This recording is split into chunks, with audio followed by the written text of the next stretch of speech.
भले से ही सुशांत सिंह राजपूत केस में सीबीआई की लगातार पूछताछ के बाद भी रिया चक्रवर्ती के मुख से कोई भी ऐसा बयान नहीं सामने आया जो अभी तक ये बात साबित कर सके कि सुशांत सिंह की साजिश के पीछे उसका हाथ था। ना ही कोई ऐसा सबूत अभी तक हाथ लगा है। लेकिन जानकारी आपको दे दें कि सुशांत सिंह केस में सबसे ज़्यादा बवाल तो तब मचा था जब सुशांत सिंह केस में रिया चक्रवर्ती ने सीबीआई मांग की थी, क्योंकि वो चाहती थी कि सुशांत सिंह के निधन 14 जून के दिन क्या हुआ था उसका राज जानना चाहती थी। इसलिए खुद रिया चक्रवर्ती ने सीबीआई टीम की मांग की थी कि सीबीआई इस केस की जाँच करे। लेकिन एक और हैरान करने वाली बात थी कि जब सीबीआई की जांच को नियुक्त कर दिया था सुप्रीम कोर्ट ने, उन्होंने कहा था कि कोर्ट में ही सारे सवाल जवाब को लेकर सीबीआई अपनी हर रिपोर्ट कोर्ट तक पहुंचाएगी, पटना कोर्ट तक। लेकिन उसी के बाद रिया चक्रवर्ती और उनके वकील सतीश माने शिंदे काफ़ी ज़्यादा सहम गए थे, डर गए थे, क्योंकि वो नहीं चाहते थे कि अब सीबीआई इस केस की जाँच करे। इसके पीछे की आपकी वजह पता है दोस्तों क्या थी? हम आपको बताते हैं। आपको याद होगा कि शुरुआत के एक महीने मुंबई पुलिस ने सुशांत सिंह केस की जांच की थी, लेकिन उसके कुछ दिनों बाद ही हमने खबरें सुनी कि पटना पुलिस को ये केस सौंप दिया गया, क्योंकि एफआईआर पटना में दर्ज कराई थी सुशांत सिंह के पिता ने। तो पटना पुलिस के 4 अधिकारी मुंबई जाके जांच किए थे। अब उनके पास थी मुंबई पुलिस की वो सारी फाइलें जो सुशांत सिंह केस से रिलेट करती थी, वो सारे सबूत थे जो सुशांत सिंह के घर से बरामद हुए थे। अब इस केस की छानबीन कर रही थी पटना पुलिस। अब पटना पुलिस कर रही थी तो वो अपनी तरीके से सिर्फ और सिर्फ खुलासे चाहती थी, ना कि किसी को बचाना चाहती थी।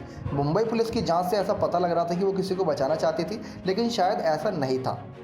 लेकिन पटना पुलिस की जब जांच हुई तब सीबीआई टीम को नियुक्त किया गया और सुशांत सिंह केस की जांच करने के लिए कहा गया।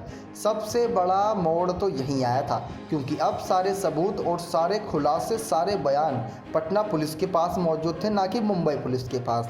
अगर मुंबई पुलिस के पास होते तो मुंबई पुलिस तक सीबीआई तो जो भी सबूत दिए जाते उसमें कुछ ना कुछ हेरफेर हो सकती। ऐसा रिपोर्ट्स के मुताबिक बताया गया था कि उसमें कुछ ना कुछ सबूत मिटा दिए जाते या फिर सबूतों को छुपाया जाता। लेकिन अब पटना पुलिस के हाथ में थी सारी चीज़ें, तो पटना पुलिस ने एक एक करके सारी चीज़ें सीबीआई की टीम को सौंप दी थी। तो यही बात को गैर कानूनी बताते हुए सतीश माने शिंदे ने इस बात को लेकर कई सवाल खड़े किए थे कि जब मुंबई पुलिस जांच कर रही थी तब सीबीआई की टीम को नियुक्त क्यों नहीं किया गया था, और जैसे ही पटना पुलिस ने अपनी 5 दिन 6 दिन की पूछताछ और जांच की उसके बाद ही सीबीआई टीम क्यों। तो इसी के बाद रिया चक्रवर्ती और सतीश मान शिंदे पूरी तरीके से हिल चुके थे, क्योंकि उनको लग रहा था कि अब कहीं ना कहीं बुरी तरीके से फंस जाएंगे। अगर नेपोटिज्म विवाद में नहीं फंसे तो डिप्रेशन विवाद में फंस जाएंगे, डिप्रेशन विवाद में नहीं फंसे तो ड्रग्स मामले में फंस जाएंगे, ड्रग्स मामले में नहीं फंसे तो निधन मामले में फंस जाएंगे। तो पूरी तरीके से उनको डर लग रहा था। यही सच साबित हुआ, क्योंकि सीबीआई टीम और ईडी की टीम के जांच के द्वारा उनके वही स्क्रीनशॉट्स सामने आए जिसका खुलासा हुआ कि सुशांत सिंह केस में ड्रग्स एंगल का भी थोड़ा बहुत रिलेशन है। इसी वजह से रिया चक्रवर्ती कुछ दिनों की न्यायिक हिरासत में थी, जेल की सलाखों के पीछे थी, क्योंकि उनका नाम ड्रग्स केस में आया था।